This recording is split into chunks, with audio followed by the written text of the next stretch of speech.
बकरी मरते समय अपने बच्चे से कहती है, याद रखना तुम्हें इतनी ताकतवर बनना है कि जंगल का राजा भी तुमसे डरे। बकरी का बच्चा कहता है, जी माँ, मैं इतनी ताकतवर बनूंगी कि किसी पर भी जुल्म हो रहा होगा तो मैं उसे बचाने के लिए किसी से भी लड़ सकूंगी। उधर शेर यह सब सुन लेता है मगर तुरंत वहाँ से चला जाता है। वही बकरी का बच्चा जब जवान होती है तो बंदर के पास जाती है और कहती है, तुम इंसानों जैसे हो और कहते हैं इंसान सबसे ज्यादा समझदार होते हैं। तुम मुझे ऐसा हुनर सिखाओ कि मैं किसी भी जानवर का मुकाबला कर सकूं। बंदर कहता है, तुम ऐसा क्यों चाहती हो? बकरी कहती है, मैं कमजोर जानवरों पर हो रहे जुल्म को रोकूंगी। बंदर यह सुनकर प्रसन्न होता है और बकरी से कहता है, देखो, सबसे पहले किसी भी चीज को दिलेरी सबसे ज्यादा ताकतवर बनाती है। सबसे पहला काम तुम्हें यह याद रखना है कि तुम किसी से नहीं डरती। फिर बंदर बकरी को हमेशा डराता रहता है ताकि बकरी को जो खूंखार जानवरों का डर है वह समाप्त हो जाए। धीरे धीरे बकरी की हिचकिचाहट समाप्त हो जाती है। फिर वह दौड़ती है, व्यायाम करती है और अच्छा आहार भी लेती है। लेकिन एक दिन बकरी देखती है कि एक खरगोश घायल अवस्था में तड़प रहा है और क्या देखती है कि पास ही एक चीता और भेड़िया बैठे हैं जो कि खरगोश का शिकार करके उसके मरने का इंतजार कर रहे होते हैं। तभी बकरी तुरंत गुस्से में उनकी ओर दौड़ती है।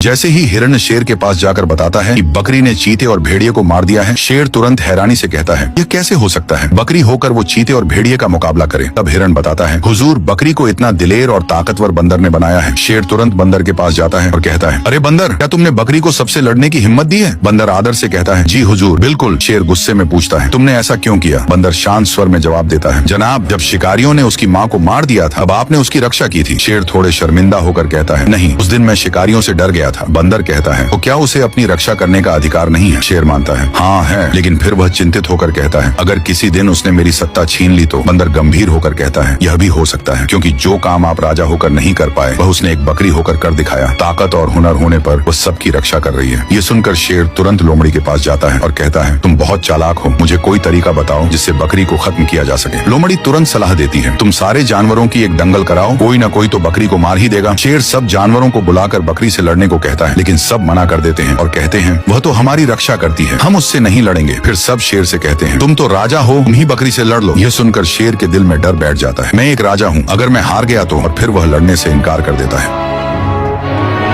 शेर को जंगल में अपना राज वापस हासिल करना होता है, मगर वह जानता है कि बंदर, हिरण और बकरी अब उस पर भरोसा नहीं करते। वह एक योजना बनाता है, अगर मैं अकेला हुकूमत नहीं कर सकता तो एक एक को अलग अलग करके कमजोर कर दूंगा। वह सबसे पहले बकरी के पास जाता है और कहता है, मैंने सपना देखा है, तुम जंगल की रानी बनने वाली हो, अगर तुम मेरा साथ दो। बकरी कम अकल थी, खुश हो गई, फौरन मान गई। अब शेर हिरण के पास जाता है और कहता है, बकरी तुम्हारे खिलाफ साजिश कर रही है, वह बंदर से मिलकर तुम्हें जंगल से निकालना चाहती है। हिरण जो बहुत भोला था फौरन यकीन कर लेता है। अब वह बकरी से दूर रहने लगता है। बंदर को सब कुछ शकी लगता है। वह पेड़ की ओट में छिपकर शेर की दो नंबरियाओं देखता और सुनता है। बंदर समझ जाता है, शेर सबको लड़वाकर खुद राज करना चाहता है। बंदर एक चालाक योजना बनाता है। बंदर हिरण और बकरी से अलग अलग जाकर सच बताता है, लेकिन एकदम नहीं, वह दोनों को एक योजना में शामिल करता है। योजना, शेर को खुद उसके ही जाल में फंसाना। हिरण और बकरी शेर के सामने ऐसा दिखाते हैं जैसे वे वाकई एक दूसरे से नाराज हैं। शेर खुश होता है। शेर उन दोनों को अलग अलग एक ही जगह पर बुलाता है। वह दोनों को जंगल के गहरे हिस्से में ले जाता है जहाँ पहले से बंदर मौजूद होता है मगर छिपा हुआ। जैसे ही शेर दोनों को खत्म करने के करीब आता है, बंदर छलांग लगाकर सामने आ जाता है। बंदर कहता है, तुम समझते थे तुम्हारी चालाकी से हम सब बेवकूफ बन जाएंगे, हम सब ने तुम्हारी योजना जान लिया है। बकरी और हिरण ने आवाजें निकालकर बाकी जानवरों को बुला लिया और बंदर ने शेर के सामने उसकी सारी साजिशें जाहिर कर दी। शेर शर्मिंदा होकर वहाँ से भाग गया और जंगल में फिर से शांति आ गई। मगर अब सब जानवर सतर्क थे। कहानी का सबक, जो दूसरों के बीच नफरत पैदा करता है आखिरकार खुद अकेला रह जाता है। धोखा टिकाऊ नहीं होता, मगर दोस्ती और समझदारी हर साजिश को हरा सकती है।